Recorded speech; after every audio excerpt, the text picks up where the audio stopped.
Gangs of घोटालेबाज का उनका एक वीडियो भी चल रहा है, क्या कहिएगा इसको, कैसे देखते हैं गैंग्स ऑफ घोटालेबाज आरजेडी परिवार को दिखाया जाए? देखिए, जहां तक आप आरजेडी का जिक्र कर रहे हैं तो उनका जो इतिहास बताता है कि जब उनके माता पिताजी का जब कार्यकाल था तो बिहार में जो है कितना हत्या हुआ, लूट हुआ, अपहरण हुआ, ये सब किसी से छिपा सर्वविदित है। और जहां तक मामला है कि भाई उन पे जो चार्ज लगा वो तो जेल भी गए हैं।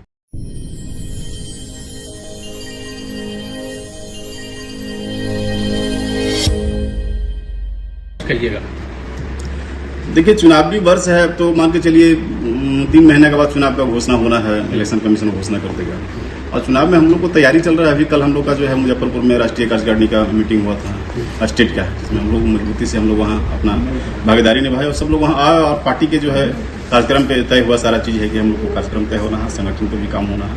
तो ये भी चुनावी का समय है, हम लोग का संगठन पे भी पूरा काम चल रहा है, सदस्यता अभियान चल रहा है।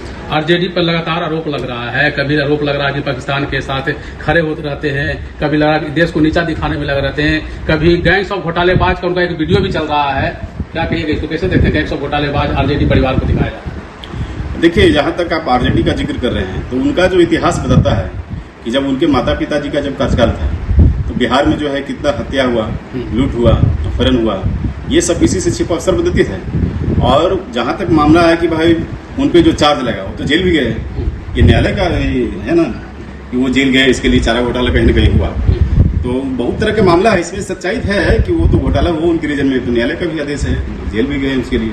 ये तो सर्वविदित है, इसमें किसी से कहने से नहीं होता, ये तो बिहार की जनता भी जान रही है इस चीज को। इस तरह से वीडियो बनाकर चलाना ये सही है, उचित है? नहीं, सच्चाई को तो आप रख भी सकते हैं ना, बोल सकते हैं आप वीडियो के माध्यम से सच्चाई, आप सच्चाई दीजिए कि जो वहां रखा गया पक्ष कि घोटाला हुआ तो घोटाला हुआ, ये तो सही बात है, सर्वविदित है। न्यायालय के भी उसमें आदेश है कि भाई उन्होंने जेल गया, सारा चीजें वोटवार जेल में रहे, तो वो घोटाला हुआ है। और कहीं न कहीं बिहार की जनता जो है उनसे क्षुब्ध भी है, जो उनके कार्यकाल जो रहा अपहरण, हत्या, लूट, ये सब को लेकर के उनसे चाहता है बिहार की जनता भाई दूरी बनाए हुए रहे।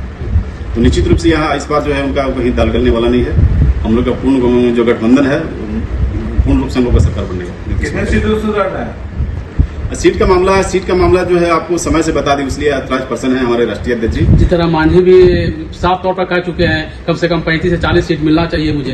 देखिए, हम लोग का भी जो वर्कर है उसका भी इच्छा है कि हम कहीं न कहीं सदन के सदस्य बने। तो उस मामले में हमारे साहब का इच्छा है कि वर्करों को मौका मिले। उन्होंने कहा कि 40 सीट हमको चाहिए, तो 40 सीट चाहिए। अब बात रहा कि कितने सीटें पर मिलेगा ये तो आपको समय से बता दिया जाएगा, लेकिन साहब का आदेश जो है 40 सीट का हुआ है कि भाई हम लोग से लेना है। तो वर्कर के हित में ही बोल रहे हैं, वर्कर चूंकि समय खून पसीना दे रहा है तो वर्कर को भी मौका मिलना चाहिए। तो साहब उसकी बात को रखे हैं और देखिए हम समय से आपको बता दिए क्या होना है। क्या लग रहा है 35 से 40 सीट एनडीए में मिलेगा? देखिए, एक चीज समझ ले, सीटों की संख्या पर हम नहीं जाएंगे। गठबंधन है, हम लोग अटूट गठबंधन है, हम लोग को जो भी मिलेगा हम लोग को मतलब कि लड़ेंगे वहां। बाकी जो गठबंधन के घटक दल हैं वो लड़ेंगे तो उनको मजबूती मिलेगा। हम लोग बिहार हित में काम करेंगे ना, सीट मैटर नहीं रखता है। कितना सीट मिलेगा ये हम लोग के लिए मैटर नहीं रखता है। मैटर कि हम लोग को बिहार हित में करना है, बिहार के गरीबों के लिए काम करना है, बिहार के मजदूरों के लिए काम करना है। और जो सीट मिलेगा वो आपको समय से औपचारिक घोषणा करके बता दी जाएगी। परिचय दीजिए। रविंद्र कुमार शास्त्री मेरा नाम हुआ, प्रदेश के उपाध्यक्ष हुए।